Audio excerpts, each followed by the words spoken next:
Revenge of others episode 1 के शुरुआत में हम एक लड़की को देखते हैं जिसका नाम चांदनी था। वो किसी लड़के से वीडियो कॉल पे बात कर रही थी। उस लड़के का नाम वनसुक था। दोनों के बात से पता चलता है कि दोनों ट्विंस थे और एक दूसरे के बहुत क्लोज थे। बातों के दौरान वनसुक कहता है कि वो संडे को बुसान आएगा जहाँ चांदनी रहा करती थी, क्योंकि उसे कुछ जरूरी बात बतानी थी।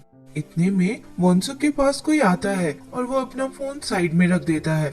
फिर हम वोंसुक को खिड़की से गिरते हुए देखते हैं, जहाँ से गिर के उसकी मौत हो जाती है और कोई उसका फोन अपने हाथ में उठाता है, जिसकी परछाई चांदनी वीडियो कॉल पे देख लेती है।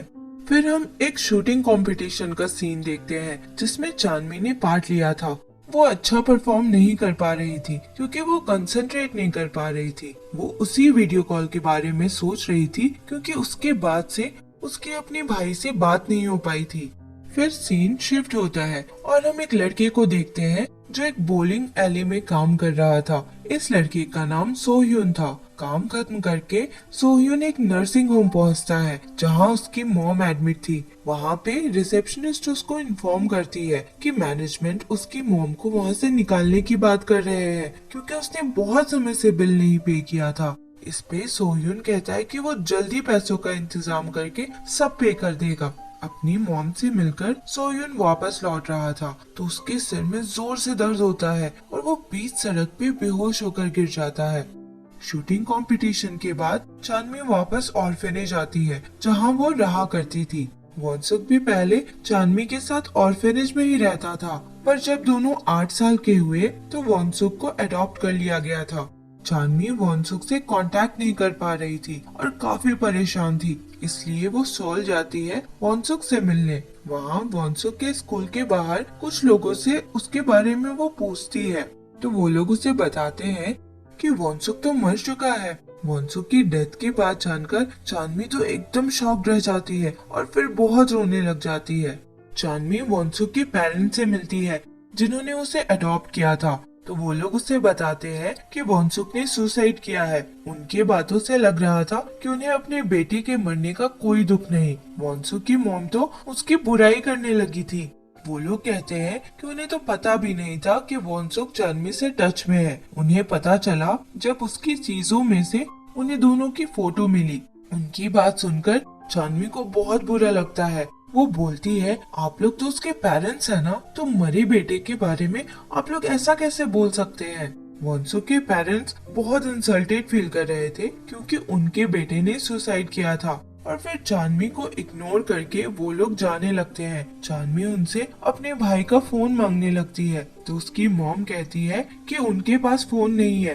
पुलिस को भी फोन मिला नहीं था। चांदनी रो रो के फोन के लिए रिक्वेस्ट करने लगती है तो वो लोग उसे डांट कर हटा देते हैं। अगले सीन में हम पुलिस स्टेशन देखते हैं जहां एक डिटेक्टिव वोंसुक के सुसाइड का वीडियो क्लिप देख रही थी।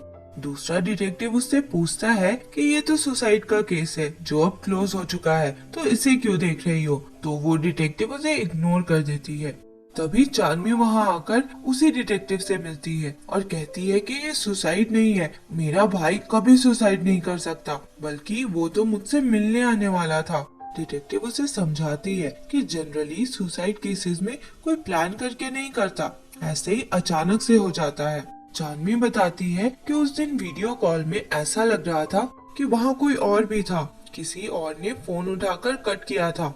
इस पे दूसरा डिटेक्टिव कहता है कि क्लासरूम में स्टूडेंट्स तो आते जाते ही रहते हैं, किसी ने कट कर दिया होगा। तो चांदनी कहती है कि अगर बस ऐसी ही बात है तो उसका फोन किसी को क्यों नहीं मिला। चांदनी खड़ी होकर रो रो कर कहने लगती है कि मेरा भाई कभी सुसाइड नहीं कर सकता, उसका मर्डर हुआ है, आप लोग प्लीज मर्डर को ढूंढिए।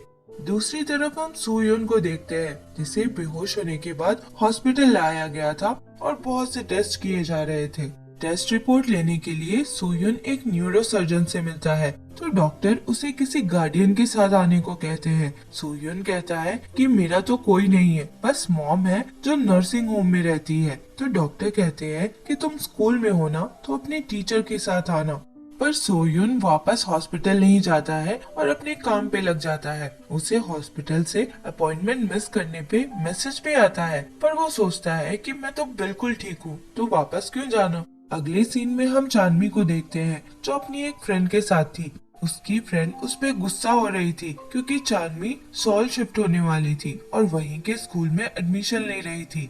चांदनी सॉल जाने के लिए ट्रेन में बैठकर यही सोच रही थी कि मुझे किसी भी तरह से अपने भाई के किलर को ढूंढना है।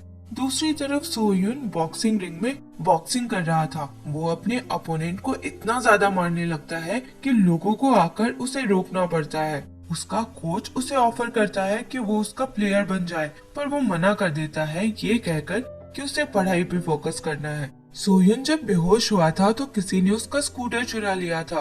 वो चेक करता है तो उसे अपना स्कूटर दिखता है जो किसी ने सेकेंड हैंड मार्केट में डाला हुआ था बेचने के लिए। वो श्योर था कि स्कूटर उसका ही है क्योंकि उसमें सेम डेंट्स और स्क्रैचेस थे। वो तुरंत ही अपना स्कूटर लेने के लिए निकल पड़ता है। दूसरी तरफ चांदनी सॉल पहुंच चुकी थी और वही स्कूटर खरीद रही थी जो सोयून का था। वो स्कूटर लेकर वहां से जाने वाली ही थी, तभी सोयून वहां पहुंचकर अपना स्कूटर मांगने लगता है। चांदनी को बहुत अजीब लगता है कि ये कौन आ गया। सोयून कहता है ये मेरा स्कूटर है, अगर विश्वास नहीं हो तो स्टोरेज बॉक्स खोल के चेक कर लो, उसमें स्टिकर लगा हुआ होगा। चांदनी चेक करती है तो वाकई में स्टिकर लगा हुआ था, पर वो कहती है कि ये वो स्कूटर नहीं देगी क्योंकि उसने पैसा लगाकर खरीदा है। सोयून कहता है कि तुमने चोरी का स्कूटर खरीदा है तो तुम भी चोर हुई और पुलिस बुलाने की बात कहता है। चांदनी भी अपनी बात पे अड़ी रहती है और स्कूटर वापस करने से मना करती है।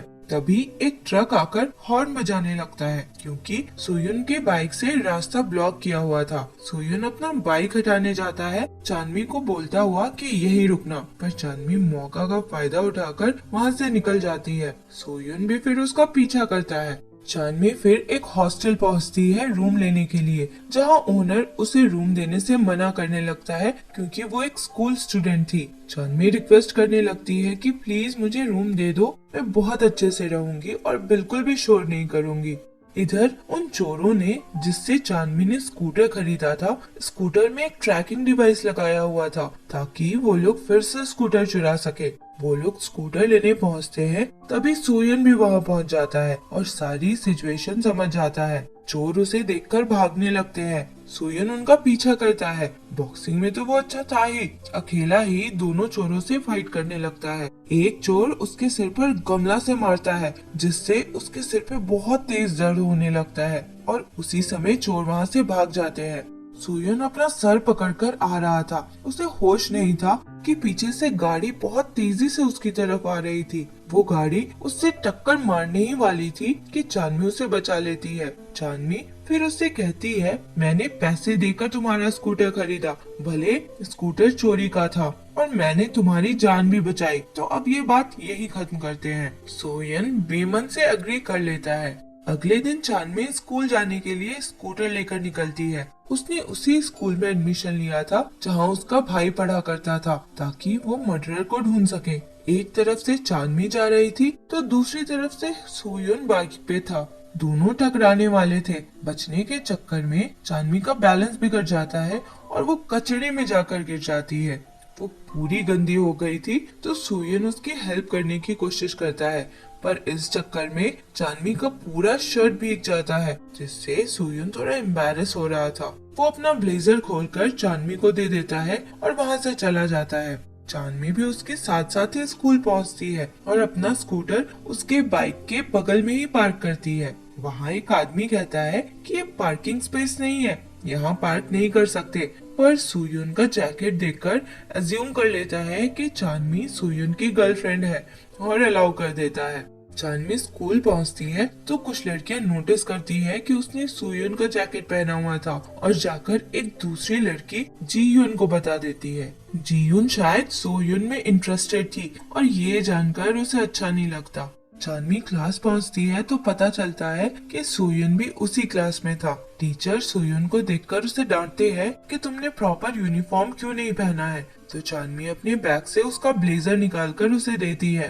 क्लास में सब लोग ये देखकर हैरान रह जाते हैं और दोनों को टीज करने लगते हैं, जिससे जीयून और भी चिढ़ जाती है। तभी स्कूल में एक लड़की की एंट्री होती है जिसका नाम जेबम था। प्रिंसिपल से बातचीत के दौरान पता चलता है कि जेबम का किसी एक्सीडेंट की वजह से मेमोरी लॉस हुआ था और डॉक्टर के एडवाइस से वो फिर से क्लास रिपीट करने वाला था। प्रिंसिपल एक दूसरे लड़के ओसम को उसकी हेल्प करने के लिए असाइन करते हैं। ऐसा लग रहा था कि जेबम बहुत ही इन्फ्लुएंशियल फैमिली से बिलोंग करता था। जब हम क्लास में आकर बैठता है तो एक अजीब से लुक वाली लड़की उसे देखकर आंख मारती है, जिससे वो थोड़ा ऑकवर्ड सा हो जाता है। चांदनी क्लास से निकलती है तो इमेजिन करती है कि अगर वोनसुक जिंदा होता तो वो भी इसी हॉल में चल रहा होता। चांदनी ने इस स्कूल के शूटिंग टीम को ज्वाइन किया था और इसके थ्रू वो एक लड़की से मिली थी, जिसके साथ वो लंच करने कैफेटेरिया जाती है। इस लड़की से चांदनी को पता चलता है कि वोनसुक की एजंग नाम की एक गर्लफ्रेंड थी। चांदनी याद करती है कि वोनसुक ने उसे एक बार एजंग की फोटो दिखाई थी। चांदनी एजंग का नंबर ले लेती है। क्लास से निकलकर चांदनी एजंग के नंबर पे कॉल करती है तो वो कॉल सोयुन उठाता है। चांदनी बहुत हैरान होती है कि सोयुन के पास एजंग का फोन कैसे आया। चांदनी फिर सोयुन का पीछा करते हुए हॉस्पिटल तक पहुंच जाती है। सोयुन डॉक्टर से मिलता है तो पता चलता है कि उसे ब्रेन ट्यूमर है। चांदनी भी चुपकर ये सारी बातें सुन रही थी। डॉक्टर कहते हैं कि ट्यूमर के लोकेशन की वजह से सर्जरी बहुत डेंजरस हो जाएगा, इसलिए वो लोग अभी कुछ नहीं कर सकते हैं। सोयुन ये सुनकर डरता हुआ डॉक्टर से पूछता है कि उसके पास कितना समय है। तो डॉक्टर कहते हैं 6 महीना, 1 साल या ज्यादा भी हो सकता है, कुछ सही से कहा नहीं जा सकता। नेक्स्ट सीन में हम देखते हैं कि चांदनी उसी क्लासरूम जाती है जहाँ से गिर के वोनसुक की डेथ हुई थी। वो इमेजिन करती है कि वोनसुक इसी खिड़की पे से उससे बात कर रहा होगा। तभी सोयुन वहाँ पहुँचता है। वो खुद ही बताने लगता है कि एक लड़के ने यहाँ से सुसाइड किया था। वो मेरे से क्लोज नहीं था, पर मैंने उसे गिरते हुए देखा था और मैंने ही पुलिस को कॉल किया था। और ये एपिसोड यही खत्म होता है। मिलते हैं अगले एपिसोड में। अगर एक्सप्लेनेशन पसंद आया हो तो लाइक, शेयर एंड सब्सक्राइब करें। Thank you for watching.